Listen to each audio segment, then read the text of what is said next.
Hii hapa ni moja kati ya episode ambazo zimefanya vizuri sana kwenye tamthilia hii hapa ya Profesa. Sasa bwana, watu wanatamani kujua na watu wana shauku ya kuona Profesa anachukua hatua ya kupambana na mkuu, yani kiufupi yule mzee mchawi. Sasa watu wameweza kustaajabishwa sana na maneno ambayo bibie Zoya alikuwa akiongea na Profesa kumhusu kaka yake, yani kaka brother Mr. Panjwani, ambaye kwa sasa anakabiliwa na tatizo zito la kuwindwa na mkuu. Lakini moja kwa moja tuliweza kuona mazungumzo yao yalikuwa ni asili sana, yani kiufupi alikuwa ni ya faraga. Ni kwa nini Profesa hakutaka mazungumzo yaweze kusikika na watu wengine, na alitumia nguvu za kuweza kuficha muonekano wake, yani kiufupi ni kwamba aliweza kujificha hapo, hakuna mtu ambaye anaweza kumuona zaidi ya Zoya. Sasa kuna majibu mawili hapo, labda Profesa alikuwa anaogopa yule mzee asije akamuona. Sasa hii inamaanisha nini? Hii inamaanisha kwamba Profesa anamuogopa yule mkuu wa wachawi. Inaonekana kabisa hii issue iko serious. Sasa tuachane na hapo moja kwa moja, ndugu wapenzi watazamaji, ningependa tuweze kulizungumzia hili tukio ambalo linaendelea kati ya Profesa pamoja na Chite. Tunafahamu kwamba Chite ni mtoto wa kiume, aligeuzwa jinsia na Profesa. Haya ni makosa ambayo aliyafanya. Unafikiri ni kwa nini Profesa hataki kumrudishia jinsia yake ya kiume? Nitakujiuza ndugu mpenzi mtazamaji. Sasa wote tunafahamu kwamba Chite anadaiwa milioni 15 na Profesa anafahamu kabisa kwamba huyu bwana mdogo sio rahisi kuweza kuipambania hiyo milioni 15 akawarudishia watu. Yani kiufupi ni kwamba ameamua kumfanyia hii adhabu kutokana na kwamba anajua inamstahili. Na tukumbuke kwamba kuna maneno ambayo Chite aliyaongea kipindi kile kwa Profesa, akimwambia kwamba mimi siwezi kuleta hiyo hela kwa sababu mimi sio mwanamke. Sasa Profesa aliamini kwamba huyu bwana mdogo anataka kuwatukana wanawake, ya kwamba wao ni rahisi kuweza kuipata hela kutokana na kwamba wanaweza wakaziuza miili zao. Sasa Profesa kitu ambacho amemfanyia bwana mdogo ninafikiri kiko sahihi kabisa. Yani kiufupi ninampongeza sana Profesa kwa kitendo ambacho ameweza kumfanyia Chite, kutokana na kwamba ni mtu ambaye alionekana kuwadharau wanawake. Sasa ni kwa nini Profesa simgeuze kuwa mwanamke ili ajue kwamba wanawake wanapitia changamoto gani? Na moja kwa moja tuje hapa kwa binti ambaye wanamuita Zoya akizungumza na huyu mzee Shaa, mchawi, gwiji la wachawi. Ili zee bwana sio zee la kawaida. Yani leo kiufupi watu wameshangazwa sana. Hii haikuwa ya kawaida sana, na scene hii hapa ilikuwa ni best scene ya huyu mzee, kutokana na kwamba mzee ameingiza lugha tofauti kidogo na Kiswahili. Mwanangu ameongea Kiingereza. Usichokijua ni kwamba, unajua ni kwa nini mzee kaongea Kiingereza? Hii inamaanisha kwamba issue iko serious. Yani kiufupi ni kwamba binti Zoya asipopunguza mdomo hapo anakwenda kuteketezwa. Sasa nikwambie kwamba kama wewe ni mara yako ya kwanza kufika kwenye channel hii hapa, ni kuombe tu bonyeza neno subscribe, na kama ni mpenzi wa tamthilia hii hapa ya Profesa, hebu bonyeza neno tribe ili uweze kuonyesha upendo wako kwangu. Yani kiufupi ni kwamba hii hapa ni Ama Films. Sasa kitu kingine ambacho ninampongeza sana director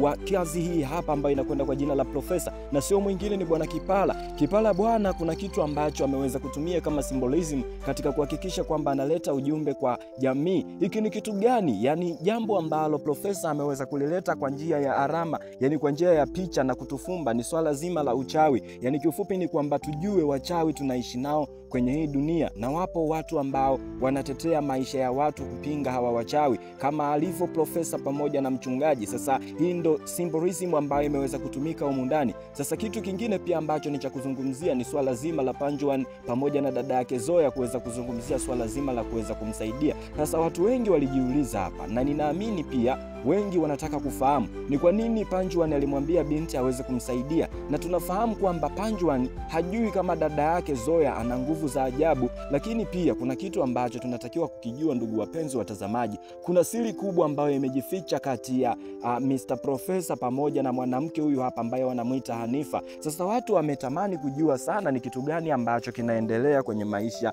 ya watu hawa wawili. Kwenye mazungumzo ya kaka yake na Hanifa, anasema kwamba binti anatakiwa akamuombe msamaha Profesa. Sasa watu wana shauku ya kufahamu ni kitu gani ambacho Hanifa alimfanyia bwana Profesa, yani mpaka anahitajika akaombe msaada. Inaonekana hicho kitu ni kitu kikubwa sana, na tulionyesha kuna nyimbo za hisia ambazo zilikuwa zikipigwa kwenye sinii hapa kuonyesha kwamba huyu binti Hanifa alimkosea sana Profesa. Sasa tunaweza tukajiuliza kwamba maybe Profesa pamoja na Hanifa walishawahi kuwa kwenye mahusiano, lakini sidhani, kwa sababu Profesa anaonekana yuko serious sana. Lakini tukikumbuka kwenye sini ya episode ambazo zilipita huko nyuma, ni kwamba Profesa kuna siku alikuwa amekaa sana bwana Panjwan akimwambia kwamba vipi, ulishawahi kuwa na demu, yani ulishawahi kuwa na mchumba.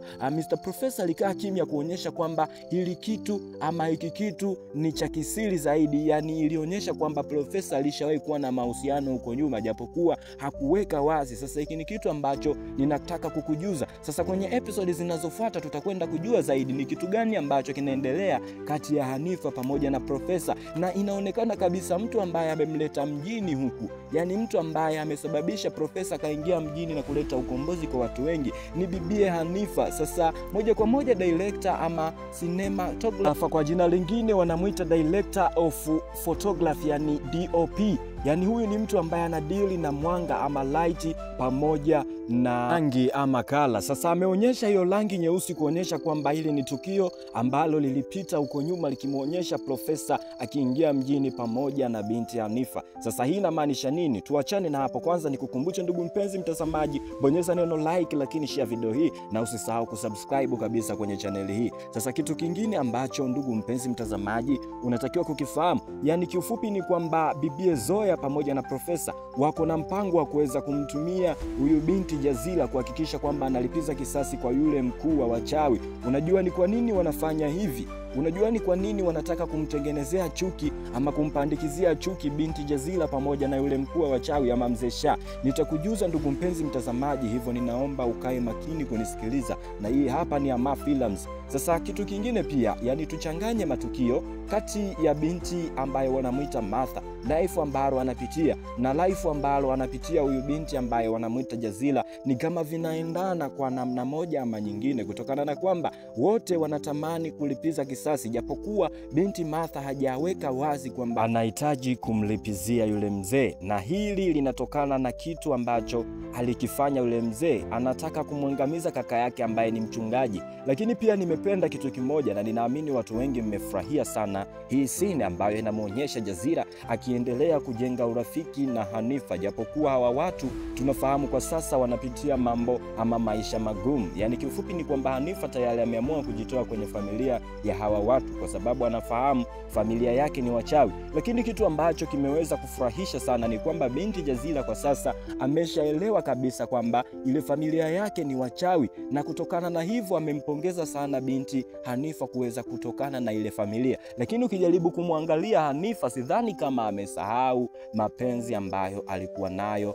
na bibie, bibie wanamuita nani yule mwamba, Mr. Passage. Sasa tutakwenda kufahamu muda si mrefu nini hatima ya maisha yao. Lakini pia kuna kitu ambacho ndugu mpenzi mtazamaji unatakiwa kukifahamu katika ya maisha. Unajua tamthilia hii hapa ya Professor, hususan katika episode hii hapa tumeweza kujifunza mambo mengi sana. Yani fupi ni kwamba themes ama ujumbe ambao tunaupata humu ndani zipo kama usaliti, emotions, unafiki, uchawi, ushetani. Humu ndani tunaupata huo ujumbe. Sasa moja kati ya vitu ambavyo vinaitwa unafiki na urafiki wa kinafiki umeonyeshwa na Mr.